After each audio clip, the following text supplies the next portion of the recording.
আমাদের এলাকায় এই পর্যন্ত হাজার হাজার অপহরণ হয়েছে। স্পেসিফিক আমার বাহারছড়াতে প্রায় 320 জন অপহরণ হয়েছে ইউনিয়নে। তো এর মধ্যে অনেক ঘটনা তো আমাদের হৃদয়ে লেগেছে। এর মধ্যে আমি একজন মানুষ অপহরণ হয়েছিল। আমার ওইটা মানবিক জায়গায় খুবই নাড়া দিয়েছে। একজন ডাক্তার, যিনি আমাদের গ্রামের আমাদের এলাকার মেইন টাউন যেটা ছিল, ওখানে তিনি লং টাইম ধরে প্রায় 2 যুগ ধরে মানুষকে সেবা দিয়ে যাচ্ছে। MBBS মানে একজন ডাক্তার।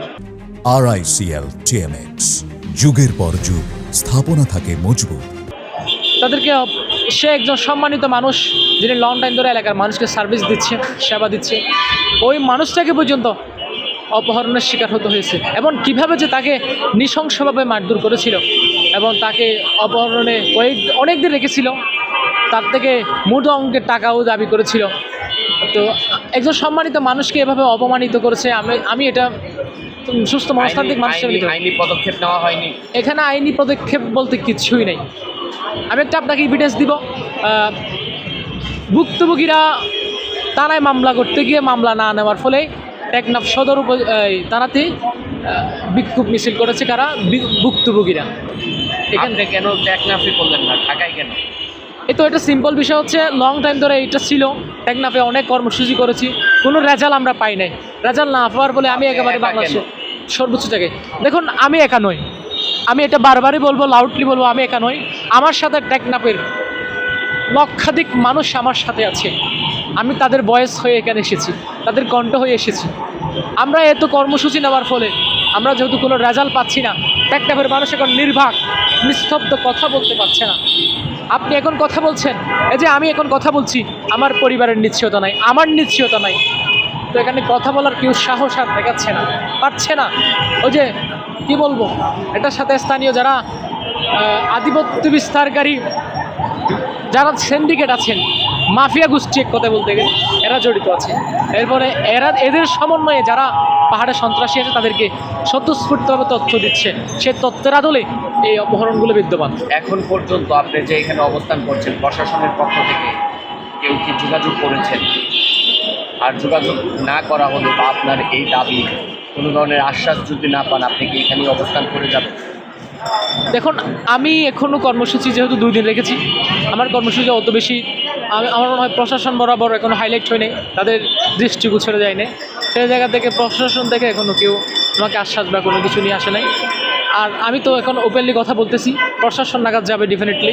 তো আমার স্বতঃস্ফূর্ত একটা পারপাস, আমার যে দাবি সেটা হচ্ছে অতি দ্রুত, অতি সত্বর আমার পাহাড় অপহরণ থেকে মুক্তি চাই। এই সিন্ডিকেট ভেঙে দিতে হবে। এই সিন্ডিকেট যতক্ষণ পর্যন্ত ভেঙে না হচ্ছে, আবার সেই অপহরণ চক্র সাহসী অভিযান চালিয়ে সরকারিভাবে যতক্ষণ পর্যন্ত এই অপহরণ চক্র বন্ধ না করছে, ততক্ষণ আমি আমার অনশন চালিয়ে যাব। আসসালামু আলাইকুম, আমি তারেক রহমান সাকিব, পড়াশোনা করছি ঢাকা বিশ্ববিদ্যালয়ে। আমি সাধারণ সম্পাদক, student association of Dhaka university, Ukhia Teknaf. জি, আমার বাসা হচ্ছে উখিয়া।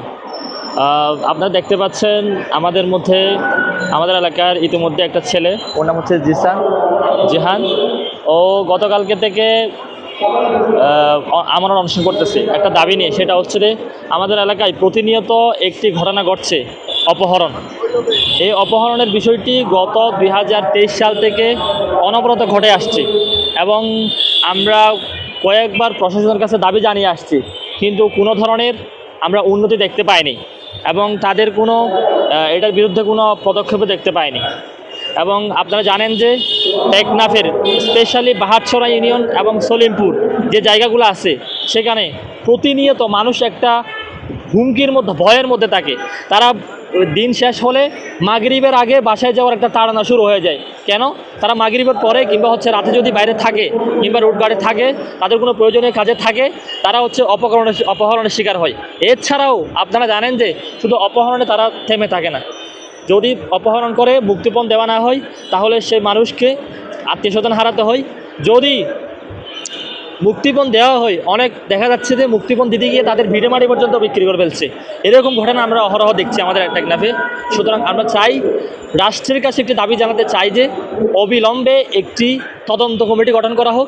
এখানে যারা প্রশাসন আছে তাদের সাথে সমন্বয় করে, এবং রাজনৈতিক নেতৃবৃন্দ যারা আছে তাদের সাথে একটি সমন্বয় করে একটু তদন্ত কমিটি গঠন করলে তাইলে এটি একটা মোটামুটি একটা ব্যবস্থা নেওয়া যাবে আমরা মনে করি আর কি।